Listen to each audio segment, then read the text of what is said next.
Ada pria yang sudah dihukumi bahwa dia wajib untuk menikah. Ada yang sunnah, ada yang makruh, bahkan yang haram. Yang haram tadi, dia sudah nggak punya finansial yang baik, sama sekali pengangguran akut gitu ya. Pengangguran akut yang kayaknya emang bakal Sama malas sekali terus gitu. Jadi secara fisik pun itu menjadi salah satu kriterianya dalam Islam. Kemudian yang kedua apa? Mal. Kalau kita terjemahkan dalam bahasa Indonesia itu harta.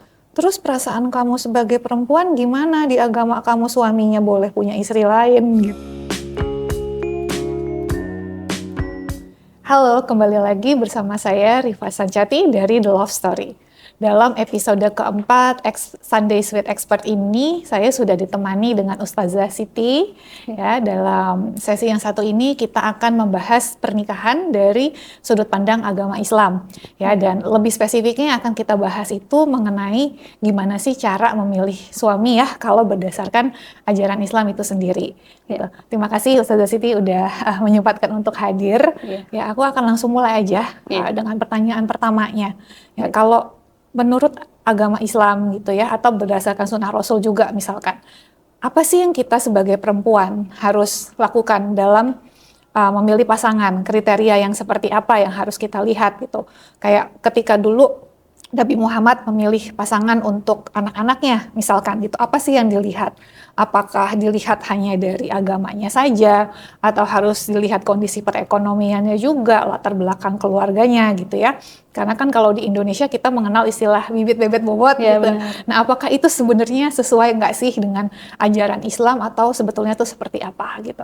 Baik, Bismillahirrahmanirrahim. Jadi memilih kriteria pasangan ketika kita sudah mantap nih mau serius masuk ke dunia pernikahan, itu harus mempunyai kriteria khusus. Dan di Islam sendiri memang itu menjadi poin penting ketika kita mau melangkah ke arah sana. Kenapa? Karena pernikahan kalau di agama Islam itu ibadah yang sangat panjang, betul nggak? Kalau sholat kan mungkin 3 menit, 5 menit selesai dalam satu waktu ya. Betul. Kalau pernikahan selama kita hidup itu ya ibadahnya gitu. Jadi di Islam sangat ditekankan ketika kita memilih pasangan itu ada kriteria khususnya, dan ini memang di hadis Rasulullah disampaikan tunkahul mar'u ala arba. Jadi kriteria kita kalau di teksnya itu kan ketika kamu memilih pasangan perempuan, apakah ini berlaku juga kita sebagai perempuan untuk memilih pasangan laki-laki, suami? Iya, jadi meskipun teksnya itu untuk perempuan, tetapi kita juga berlaku untuk perempuan memilih pasangan laki-laki kita. Apa saja? Ya tadi disampaikan benar, sebenarnya memang agama itu paling penting. Tetapi apakah agama saja? Padahal kita kan hidup di dunia gitu. Iya, betul. Yang membutuhkan lebih dari sekedar agama semuanya aja. Gitu. Kalaupun meski misalkan kita tadi menyampaikan segi ekonomi gitu kan. Disebutkan ekonomi atau uang itu nggak dibawa mati gitu kan. Tapi kita hidup di dunia butuh uang. Itu nggak dan bisa itu kita tafikan ya. Wajar sekali gitu. Nah, maka apa kriteria di dalam Islam yang termaktub, tertulis itu ada 4. Pertama adalah harus lihat jamaliha. Jadi secara fisik pun itu menjadi salah satu kriterianya dalam Islam. Kemudian yang kedua apa? Mal. Kalau kita terjemahkan dalam bahasa Indonesia itu harta. Jadi finansial atau background secara finansial dia akan bisa menafkahi istri dan keluarganya nanti itu menjadi poin. Ketiga adalah nasab. Nasab itu apa? Keturunan. Maka ketika kita mau memilih pasangan harus lihat background dia itu dari keluarga yang seperti apa. Apakah darah biru atau darah merah gitu? Enggak. Apakah dia dari keluarga yang baik-baik? Karena itu sangat menentukan nanti ketika dia membangun keluarga dengan laki-laki tersebut sebagai imam apalagi ya. Kemudian yang terakhir adalah agamanya. Meskipun agama itu disebut di akhir, tetapi ketika kita memilih pasangan berdasarkan agama, insya Allah mereka berdua, suami istri membina keluarga itu ada dasarnya. Maka ketika kita memilih pasangan itu berdasarkan agama, insya Allah akan aman. Jalan mengarungi samudra pernikahan dan keluarga gitu. Itu sih. Kan tadi ada 4 hal ya. Terus gimana nih Ustadz, kalau ternyata calon yang kita sukai, kan suka itu nggak selalu mengenal kriteria ya kadang-kadang gitu. Iya, Bisa juga kan sebenarnya. Cinta buta. Cinta adalah cinta buta gitu kan, love is blind. Nah, kalau misalkan orang yang kita suka masih kurang di antara salah satunya gitu.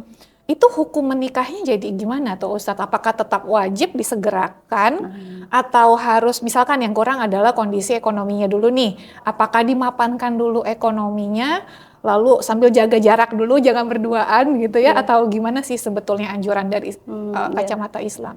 Jadi kalau yang pertama adalah sebelum apapun itu ta'aruf. Apa itu ta'aruf? Ta'aruf itu bukan sekedar kita, kalau di dalam salah satu kisahnya itu ta'aruf itu kan tukar CV gitu ya. Oh iya, iya. Tukar kurikulum vitae. Iya. Mengenal seseorang itu dari jati diri yang tertulis dalam lembaran putih gitu kan. Kemudian disebutkan di situ dia kurang mapan nih misalkan ya. Secara finansial itu belum mampu gitu untuk menafkahi pasangannya sebagai istri dan nanti keluarganya dan keturunannya gitu. Bagaimana? Apakah harus menunggu sampai dia mapan atau enggak? Jawabannya adalah ketika dia yakin, terlihat dari kurikulum vitae-nya dia meskipun belum mampu secara finansial, kalau kita nikah itu bangun bareng-bareng kok gitu kan. Kalau harta akan bisa dicari bareng-bareng, tapi setidaknya kalaupun belum mapan, misalkan mapannya itu apa? Contohnya dia belum punya rumah, gitu ya. Tetapi dia bekerja keras, maka itu menjadi salah satu poin kita ketika kita, iya, Bismillah, saya akan menikahi dia karena dia adalah seorang yang pekerja keras. Ketika itu ridho, sama-sama menerima, maka silahkan melangsungkan pernikahan. Kadang kan kita bisa melihat ya, dia pekerja keras atau enggak, dia punya kemauan untuk nanti berusaha lebih untuk keluarganya atau enggak, maka jangan diteruskan. Kenapa? Karena itu menjadi salah satu permasalahan dalam keluarga gitu. Jadi kalau menurut hemat saya, kalaupun tidak mapan, tetapi ada benih-benih untuk dia bisa mencukupkan keluarga, menafkahi kebutuhannya dan sebagainya gitu. Kenapa? Karena kebutuhan itu kan tidak hanya makan saja, kebutuhan sehari-hari, tapi butuh nabung, nanti kemudian ada ketika dia punya anak harus memikirkan pendidikan gitu, maka itu sih kalau menurut saya. Atau minimal banget ya kebutuhan pokoknya sudah bisa terpenuhi dulu lah ya gitu ya. Iya. Kalaupun belum mapan ya tadi dia seorang pekerja keras gitu, maka kita yakin bahwa pasangan kita akan bisa mencukupkan ya kan dengan kebutuhan pokok tadi. Oke. Nah, terus poin yang tadi juga ditekankan adalah kan masalah agama. Ya. Nah, agama ini kan nggak kelihatan mata ya sebenarnya. Oke, di KTP ada agama gitu kan ada, tapi kan belum tentu benar-benar dia mengimani agama itu secara keseluruhan. Bahkan lebih trikinya lagi ya Ustazah ya. Banyak loh teman-teman saya nih kelihatannya sholat, puasa, bahkan ada yang udah naik haji juga gitu, tapi masih minum alkohol misalnya, sampai suka mabuk-mabukan, masih main judi. Kan judol di Indonesia tuh tinggi loh, padahal ini negara yang mayoritas Islam gitu kan, tapi mayoritas pemain judolnya juga di sini gitu.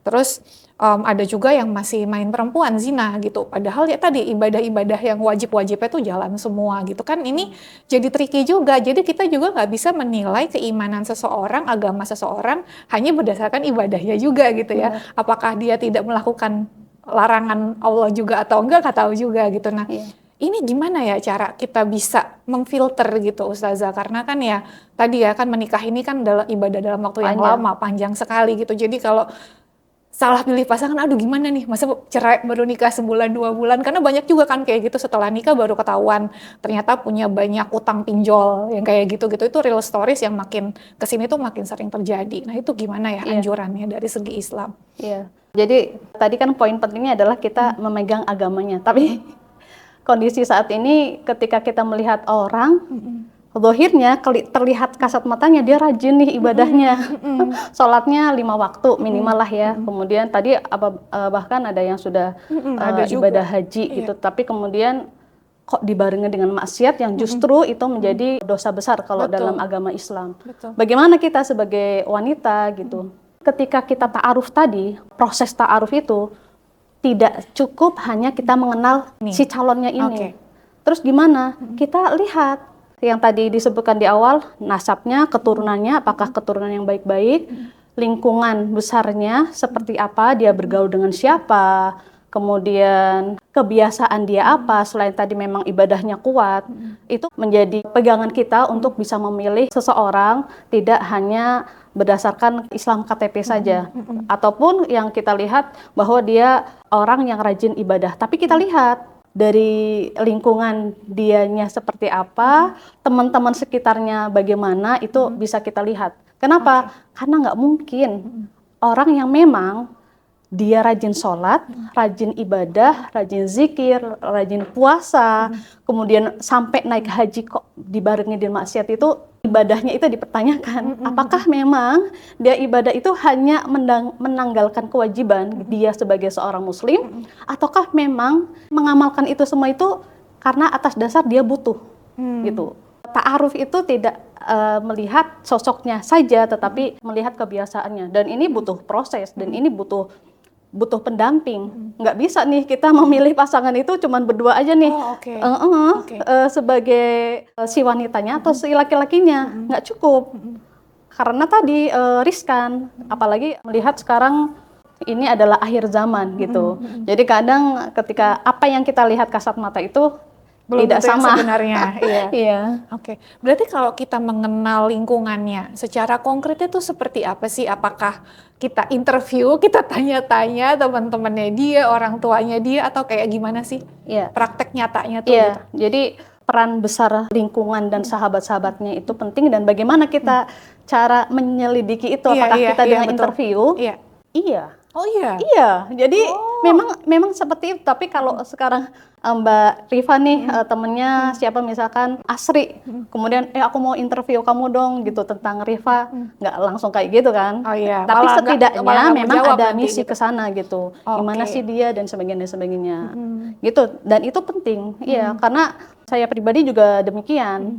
Saya melihat yang sekarang jadi suami saya, kita nggak kenal gitu, tapi gimana kita yakin, saya yakin untuk memilih beliau sebagai imam saya di keluarga, itu ya dengan menanyakan kepada orang-orang sekitar. Kakaknya, bisa saudaranya, kalau misalkan itu terlalu dekat, berarti sahabat kantornya. Jadi boleh nggak kita, saya kenal sama teman kamu. Kalau dia terlalu membatasi, nah ini menjadi tanda Red flag tanya. ya, tanda tanya, iya benar-benar.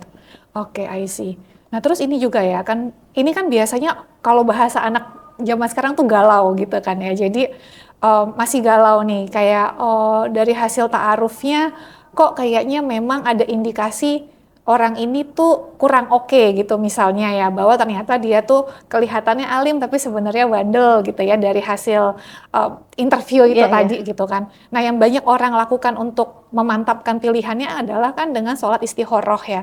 Nah cuman sebenarnya yang saya penasaran, hasil dari sholat istikharah tuh secara bentuk real itu seperti apa sih Ustazah? Kayak apakah katanya kan ada yang bilang datang di mimpi jawabannya, apa itu benar atau enggak gitu yang pertama. Kalau bukan mimpi, kalaupun bukan mimpi, datangnya itu dari mana?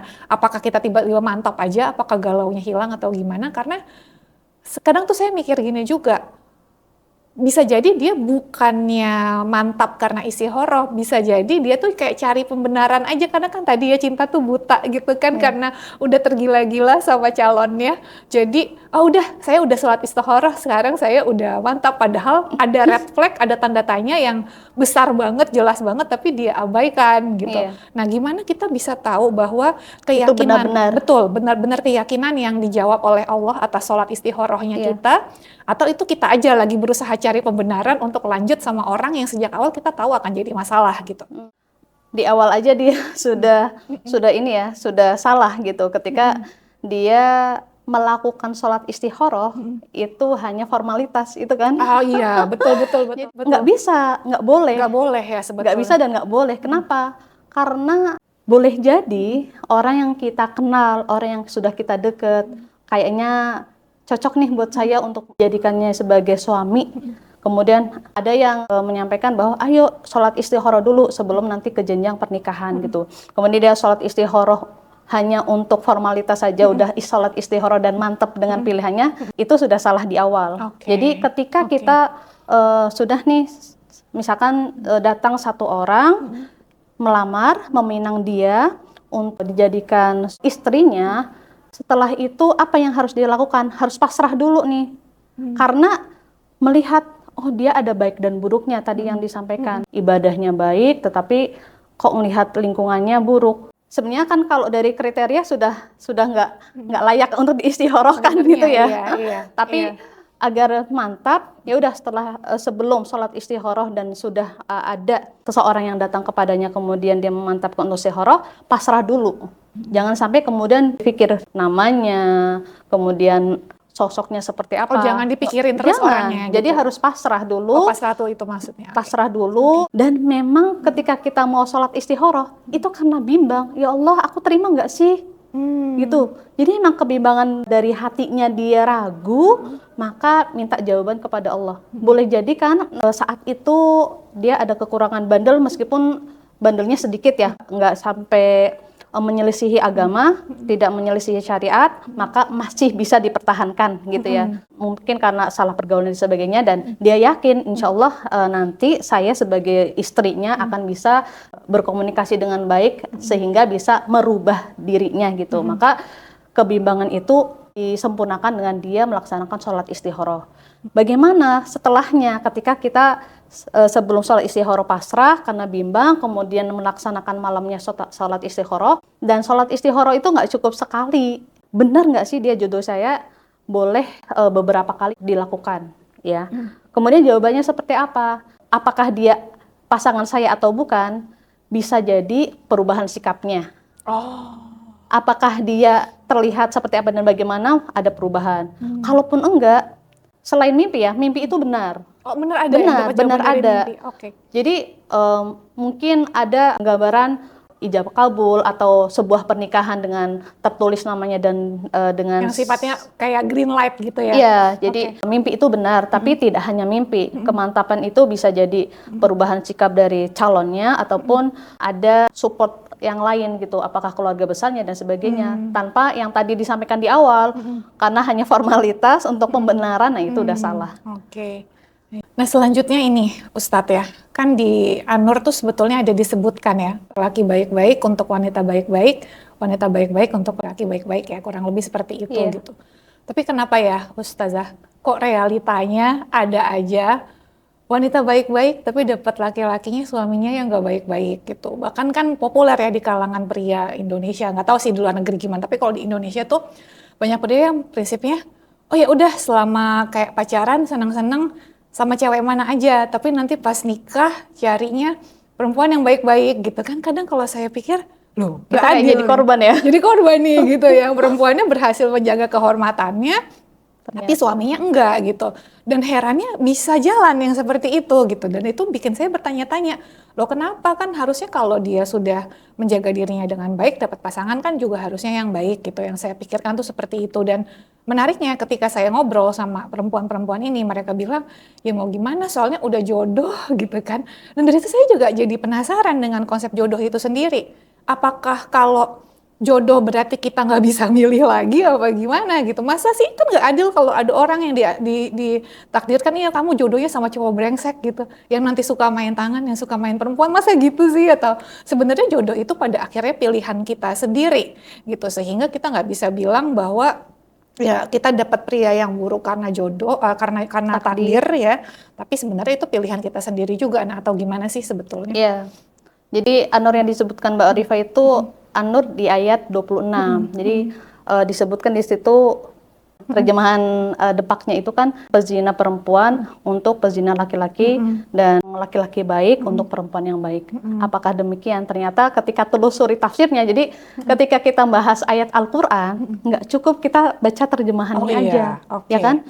Jadi memang di agama Islam itu ada namanya tafsir, dan memang tafsir dari ayat tersebut, ayat 26 di surat An-Nur itu memang ada beberapa perbedaan. Ada yang mengatakan bahwa ternyata ayat ini bukan membahas tentang jodoh. Oh gitu? Iya, jadi tafsir ini menyatakan bahwa ayat ini itu ada korelasinya di ayat sebelumnya. Membahas tentang, dulu kan, jadi bukan zaman sekarang aja yang ada hoax. Dulu ada hoax ada juga. Hoax juga.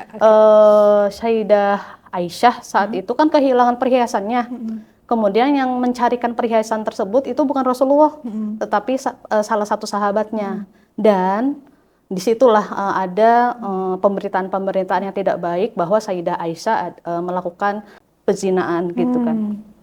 Apakah demikian? Ternyata bukan.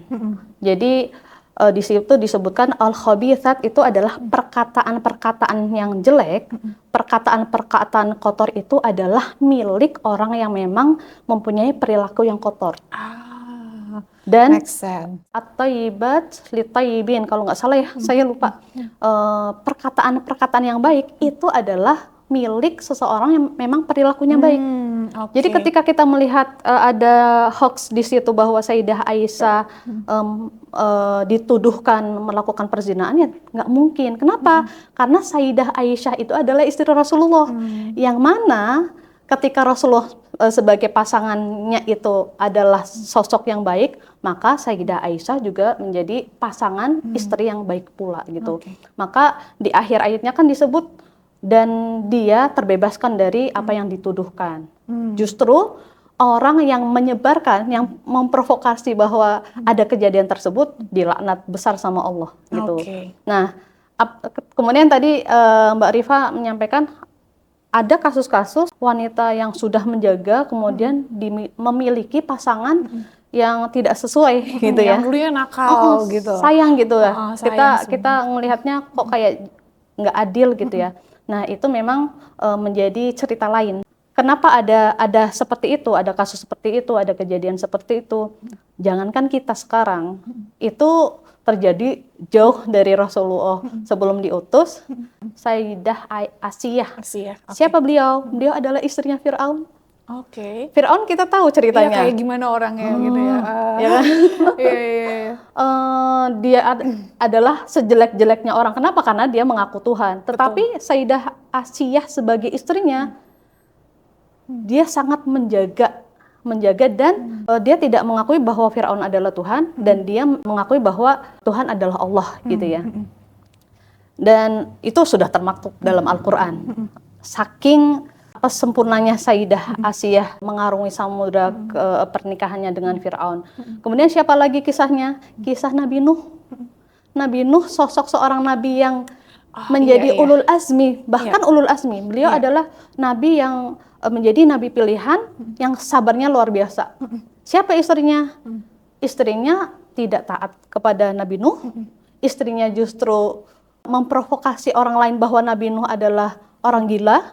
Kenapa? Karena kan beliau Nabi Nuh ini membangun kapal besar di daratan ya kan, dan sebagainya. Jadi tidak beriman kepada Allah, tidak patuh dengan Nabi Nuh, tetapi sampai akhir hayatnya Nabi Nuh tetap sayang kepada istrinya sejelek apapun. Kemudian di akhir cerita itu kan Nabi Nuh sampai memanggil anaknya Kan'an, ya kan?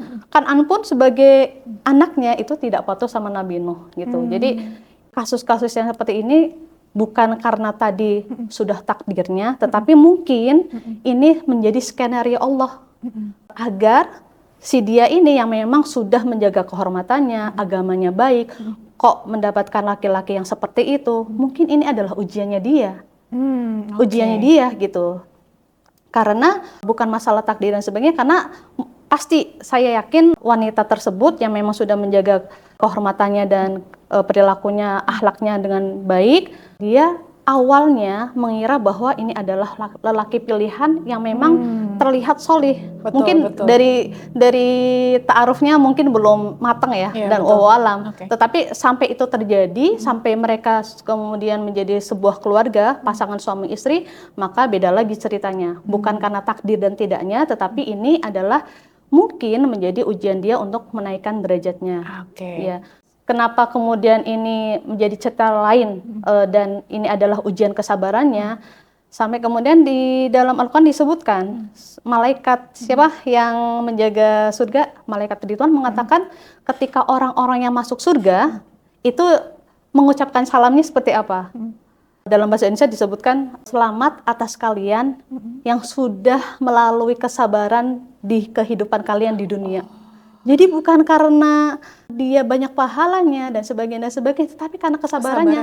Sabar itu kan ini ya, sulit loh itu. Iya, itu dia. Sulit mudah itu di lisan tetapi sulit dalam susah, prakteknya itu. Makanya kemudian malaikat Ridwan menyampaikan salamnya seperti itu, saking beratnya. Tetapi ketika dia sampai ke derajat itu dengan kesabaran yang tinggi melalui semua cobaan yang ada di dunia, udah balasannya surga. Masya Allah ya, happy ending ya. Happy ending akhirnya ya, mendapatkan happy endingnya nanti di surga. Oke. Oh, nah terus ini ya, kan Ustazah ini kan sering jadi public speaker juga ya, memberikan ceramah gitu ya. Iya. Nah pasti kan jadi banyak yang curhat nih kalau kita sering ngomong depan umum gitu kan. Ada nggak sih curhatan dari perempuan gitu yang berkesan banget di Ustazah terkait pernikahan gitu? Boleh nggak sih cerita ke kita apa yang saat itu terjadi pada hidup dia, lalu nasihat apa yang diminta, lalu nasihat apa juga yang Ustazah berikan untuk beliau, dan gimana nih kabarnya beliau saat ini gitu? Iya. Jadi memang ada satu nih kisah seorang laki-laki yang sudah berkomitmen tidak pacaran, karena kan memang pacaran tidak sesuai syariat ya. Betul. Jadi dia sudah nikah itu kan untuk laki-laki juga banyak nih hukumnya. Kalau dari segi fikih pembahasannya itu ada pria yang sudah dihukumi bahwa dia wajib untuk menikah. Ada yang sunnah, ada yang makruh, bahkan yang haram. Yang haram tadi dia sudah nggak punya finansial yang baik, sama sekali pengangguran akut gitu ya. Pengangguran akut yang kayaknya emang bakal malas sama sekali terus gitu ya. Nggak ada harapan. Nggak ada harapan sama sekali, dan dia tidak mempunyai penyakit bawaan yang memang dari segi nafkah batinnya tidak bisa. Makanya ini haram baginya untuk menikah. Tetapi kapan seorang laki-laki itu wajib? Ketika memang dia sudah mapan, sudah cukup, dan dia sudah tidak tahan lagi gitu. Katanya kan memang laki-laki dan perempuan beda ya. Betul. Ada usia-usia di mana laki-laki itu sudah tidak bisa mengontrol, maka itu adalah wajib baginya. Nah, ini ada seorang laki-laki yang sudah wajib nih hukumnya untuk menikah gitu. Maka dia berproses, berta'aruf, berkenalan. Beberapa pasangan, satu pasangan ini gagal karena beberapa pertimbangan, pasangan selanjutnya gagal, pasangan ketiga gagal, calonnya. Kemudian selanjutnya dia kok susah banget dia nyari jodoh gitu ya. Frustrasi dia lama-lama. Iya, frustasi. Iya, pasti sih. Dan kemudian ternyata dia curhat. Nah, ini penting nih buat kita semuanya, curhat pada orang yang tepat.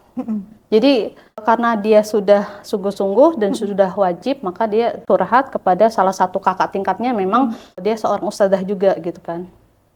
Ternyata dia memiliki staff, memiliki tim yang sudah cukup usia.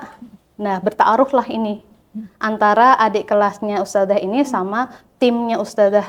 Maka bertaaruf, kemudian saling kenal. Kata ustadzah tersebut, kalau misalkan kalian nggak cocok, ya udah nggak usah dipaksakan gitu. Kalau misalkan kita harus kenal seseorang butuh waktu yang lama, enggak.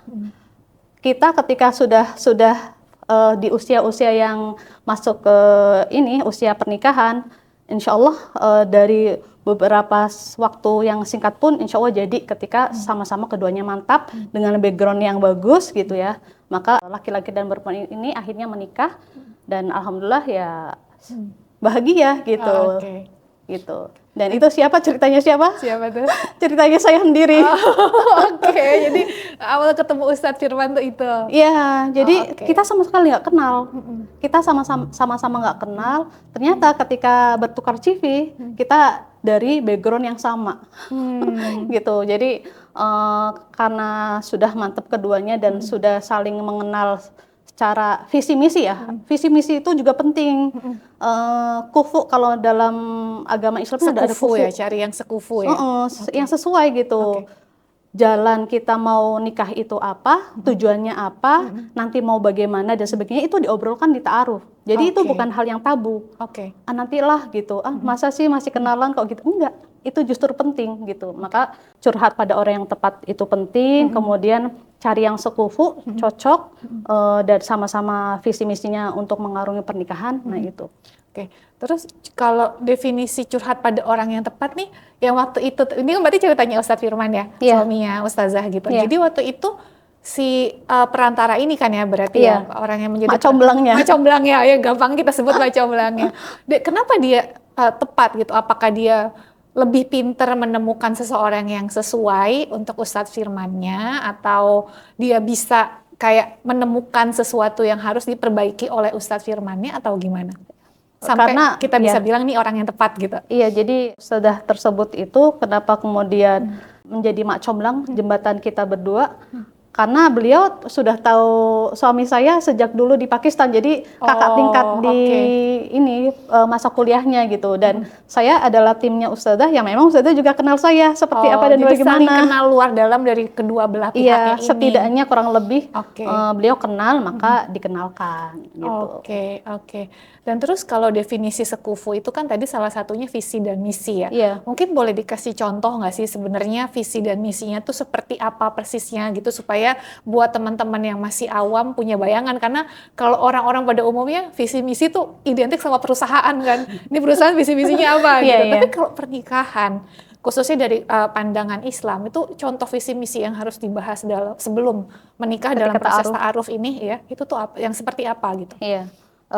Jadi kalau saya pribadi dulu kan Ustadz Firman masih seorang mahasiswa S2 yang belum selesai. Jadi masa-masa beliau usianya berapa ya? 28 atau 29 gitu ya ketemu saya itu. Itu kan masa sudah matang untuk menikah. Kemudian kenapa kalau dari segi saya pribadi kenapa menerima beliau, padahal kan yang pertama sama sekali nggak kenal, nggak pernah ketemu gitu. Tahu nggak ketemunya kapan? Kapan tuh? Pas lamaran. Serius? Jadi sama sekali nggak kenal dan nggak ketemu. Tetap lihat foto? Dulu ini kan jadi di ta'aruf itu ada sesi nador. Nador itu melihat. Oh, melihat. Iya, jadi via video call gitu. Video call. Jadi melihatnya secara fisik karena tadi kriteria salah satunya adalah fisik. Ya itu. Jadi kenapa saya menerima beliau dari kasat mata, kan beliau seorang mahasiswa yang belum selesai gitu ya, kok berani-berani mau nikah gitu kan. Tapi ketika saya lihat fisik ternyata beliau adalah seorang yang pekerja keras gitu. Melihatnya dari mana? Beliau seorang mahasiswa tetapi untuk menghidupi selama beliau kuliah itu dengan cara catering. Jadi Ustadz Firman dulu punya bisnis kecil-kecilan sebagai seorang mahasiswa sampingan lah ya.